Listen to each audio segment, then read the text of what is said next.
میں خدا سے پناہ مانگتا ہوں کہ یہ لوگ ایسی باتیں جو ایک عام آدمی جانتا ہے، ایسی جہالتوں کو یہ رسول پاک صلی اللہ علیہ وسلم سے نسبت دیتے ہیں، پھر کہتے ہیں کہ ان کے رسول پاک صلی اللہ علیہ وسلم کی ہر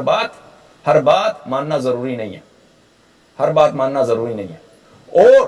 پھر کہتے ہیں کہ ہم اہل سنت ہیں۔ پھر پوچھے سے سنت کیا ہے؟ رسول صلی اللہ علیہ وسلم کا کردار اور ان کا عمل، یعنی رسول پاک صلی اللہ علیہ وسلم کی رائے غلط بھی ہوتی ہے، اور غلطی بھی کیسے غلطی ہے کہ ایسی عام چیز پر جو ہر کسی کو پتہ ہے۔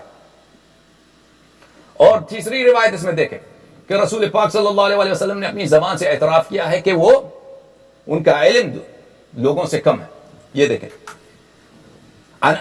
انس نے روایت کی، مر بقوم یلقحون، رسول اللہ صلی اللہ علیہ وسلم ایک قوم سے گزرے جو تلقیح کر رہے تھے، فقالوا لو لم تفعلوا لصلح،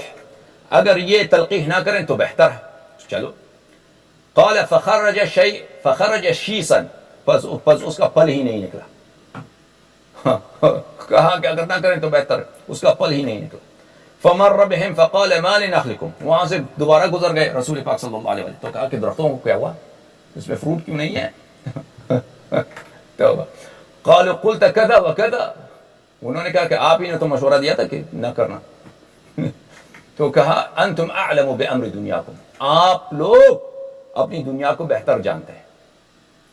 یعنی وہ لوگ جو عرب رسول پاک صلی اللہ علیہ وسلم کے زمانے میں جب آئے تھے تو عرب جاہلی تو کہلاتے تھے، جاہلیت کیوں؟ کیونکہ ان میں نہ ثقافت تھی، نہ سویلائزیشن تھا، نہ پڑھنا لکھنا تھا، نہ کوئی علم تھا، کچھ بھی نہیں تھا عرب میں۔ یہی تو ہے نا، وہ اگر ان کا کیا فن تھا کہ بھئی اس قبیلے کا اس قبیلے کے ساتھ جنگ چل رہا ہے 400 سال سے، اس کا جنگ چل رہا ہے 200 سال سے، اور ان کو پتہ بھی نہیں کس مسئلے پر لڑ رہے ہیں، لیکن معلوم ہے کہ یہ قبیلہ ہمارا دشمن ہے، ہمیشہ لڑائی ہوتی ہے، ایک دوسرے کے خواتین کو اغوا کرتے ہیں، ایک دوسرے کے مویشی کو اغوا کرتے ہیں، پھر جب اشہر حرام آتا ہے، محرم مثلا ذی الحجہ، اس پہ جنگ بند ہوتی ہے، پھر دوبارہ وہ ختم ہوتا ہے، دوبارہ جنگ شروع۔ وہ تو وہی عرب جاہلیت تھے نا، ان کو دنیا کا کیا پتہ تھا، علم کا کیا پتہ تھا، کچھ بھی نہیں معلوم، کوئی کسی کو اس کی، بس ان کا ایک فن تھا ان کے پاس شعر بولنا، شعر خوب بولتے تھے، شراب شعر۔ رسول پاک صلی اللہ علیہ وسلم اس زمانے میں آئے تو عرب کے لوگ دنیا کو تو ان کا پتہ ہی نہیں تھا، وہ تو بالکل ایک وحشی قوم تھے عرب جو لوگ جو تھے، زنا اور شراب خوری اور ظلم، قتل غارت کرنا ان کی تو معمولی بات، یہ لوگ تھے اس عرب میں لوگ، ان میں نہ کوئی فن معماری، ان میں نہ کوئی فن کتابت، ان میں نہ کوئی طبابت کے معاملے میں، فلسفہ، علم، کسی بھی امور میں ان کے پاس کچھ بھی نہیں تھا عرب۔ اس کے باوجود انتم اعلم، یہ دنیا کے سب سے ان پڑھ، وہ کہتے ہیں کہ یہ رسول پاک صلی اللہ علیہ وسلم سے زیادہ جانتے ہیں نا، ان کی اپنی حدیث ہے، متفق علیہ ہے، یہ مسلم ان کے پاس، ان کے سب روایت اجماعی طور پہ صحیح ہے۔ دیکھیں بھلے انس سے روایت ہے کہ رسول اللہ صلی اللہ علیہ وسلم کچھ لوگوں پر گزرے جو گاہ بہہ کر رہے تھے، آپ نے فرمایا اگر نہ کرو تو بہتر، انہوں نے نہ کیا، آخر خراب کھجور نکلی، فصل ہی نہیں ہے۔ توبہ۔ آپ ادھر سے گزرے اور لوگوں سے پوچھا تمہارے درختوں کو کیا ہوا، انہوں نے کہا کہ آپ نے تو فرمایا تھا ہی، آپ نے ایسا فرمایا تھا کہ گاہ بہہ نہ کرو، ہم نے نہیں کیا، اس وجہ سے کھجور خراب نکلی۔ آپ صلی اللہ علیہ وسلم نے فرمایا تم اپنے دنیا کے کاموں کو مجھ سے زیادہ جانتے ہو، یعنی دنیا کا سب سے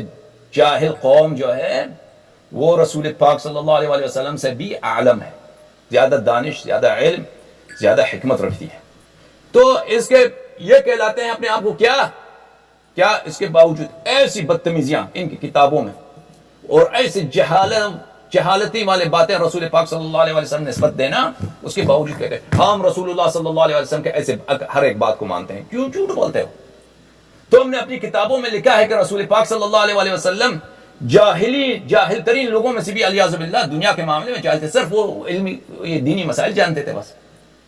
دینی مسائل میں بس وہ جانتے تھے، اور صرف دینی مسائل میں وہ خدا کی جانب سے اگر کوئی خبر دے دیں تو اس کا اتباع کرنا لازمی، باقی میں لازم نہیں ہے۔ تو تم کہاں ہو؟ ہاں، اگر وہ مثلا کہیں نماز سکھائیں، روزہ سکھائیں، مثلا دینی مسائل بتائیں، شرعی مسائل بتائیں تو ماننا واجب ہے، باقی میں ماننا واجب نہیں ہے۔ تو تم کہاں اہل سنت بنے بھائی؟ تم کہاں رسول پاک صلی اللہ علیہ وسلم کی ہر بات کو مانتے ہو؟ مانتے ہی نہیں ہو تم۔